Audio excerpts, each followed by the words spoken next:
Welcome to another video.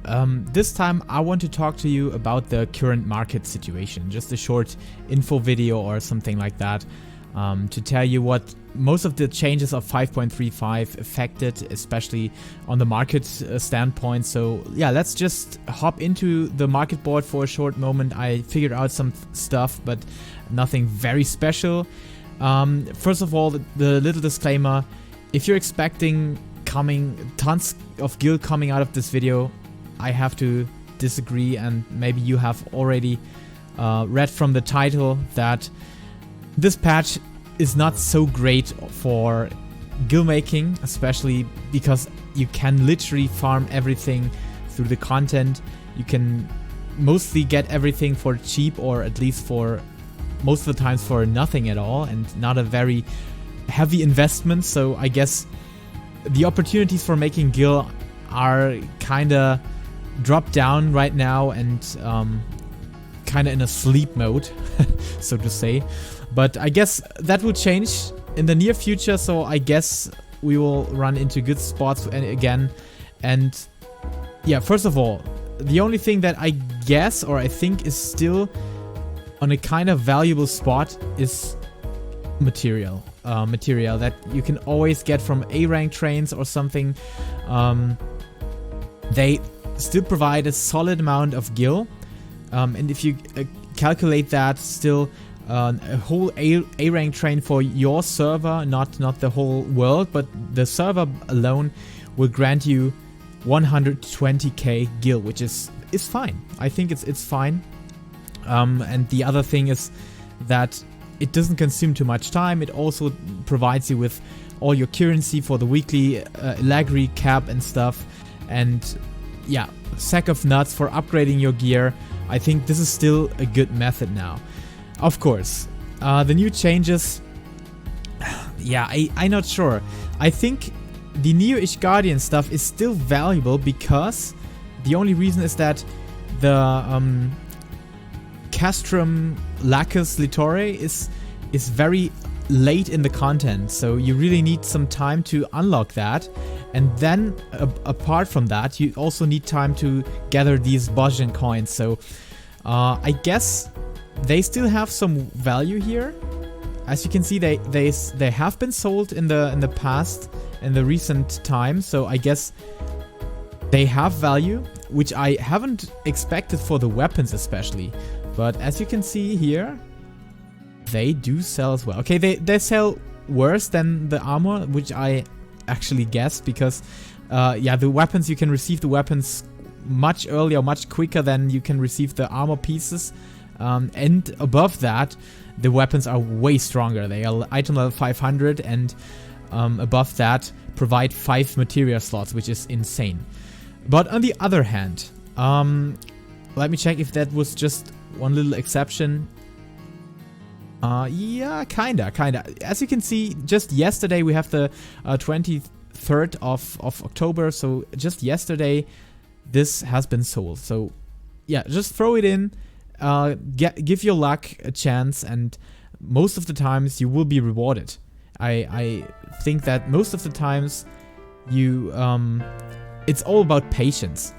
And you can still sell these ephemeral stuff, the extreme trial weapons that resemble the extreme trial design, but with a more glowy effect that can be crafted.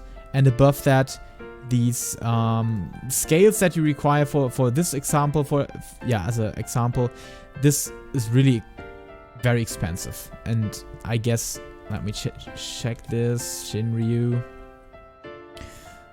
Yeah, it's still very expensive. So if you're going for a farm group with a Shinryu, I think you can do this as free man already. Do this unsynced and grind down Shinryu as fast as possible, and then you don't have any issue. The second thing that is really important, and that of course takes you into Bozja, are these runner secrets.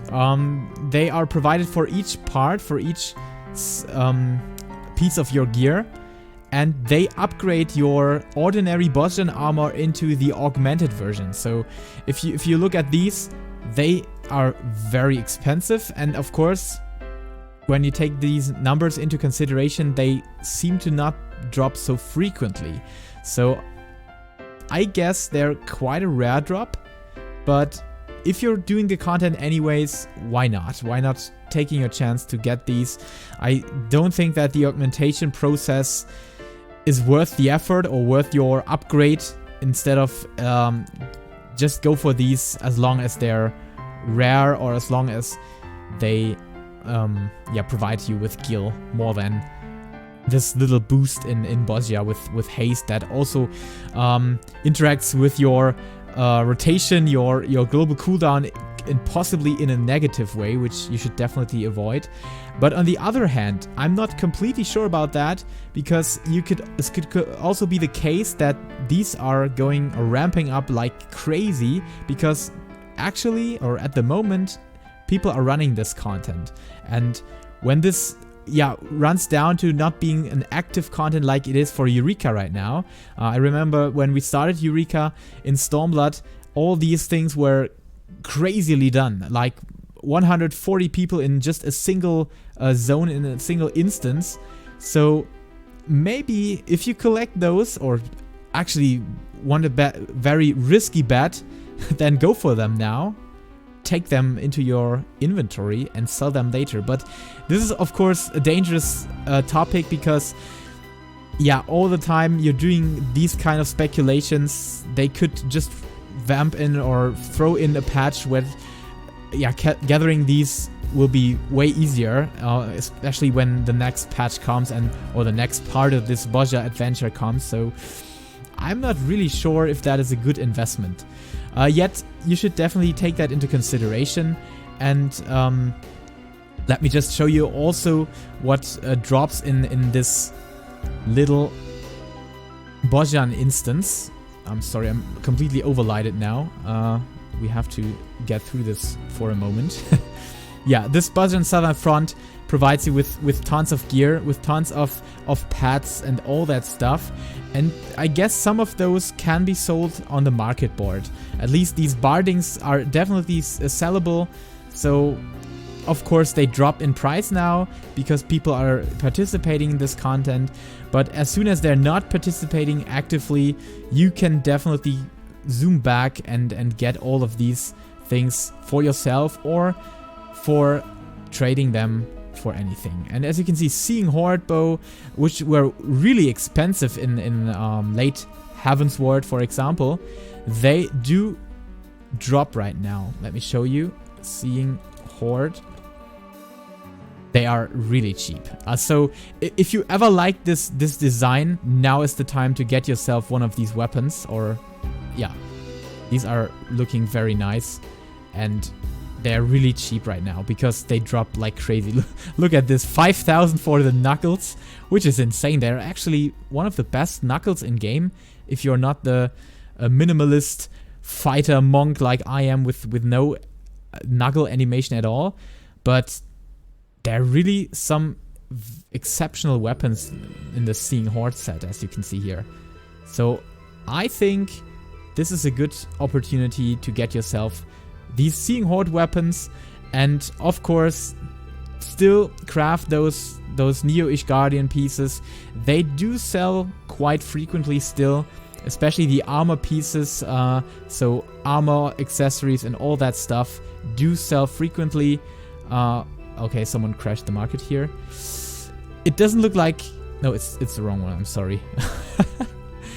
This one is the correct one. Yeah, they don't sell for very high prices, but they are crafted very cheaply as well. So the combination of being inexpensive and still providing 75k a gil, which is not so bad, is something I would definitely go for. And I will spend some time in the next days to craft some of those, because I stockpiled a crazy amount of this of the materials here. I think I have stockpiled them, at least. Yeah, kinda. Okay, so much so far so good. So far so good. Thank you for watching. Tomorrow will be a benchmarking or RTX 3080 video about how that works in Final Fantasy 14 because some of you wished for that video in the live stream or during the live stream. So I already made that video. Hopefully you will like it and you will see how the RTX 3080 performs. Next week we will have the Warrior Guide and more content to come. Maybe Bozjan guide, whole comprehensive guide for Bozja, and then maybe I will rejoin in Eureka and do some PvP as well. That would be awesome. I want to give it a try again, a second chance. So this is it. Have a wonderful weekend. Have a wonderful day. Until next time, stay healthy, stay safe, and keep loving Final Fantasy. Bye.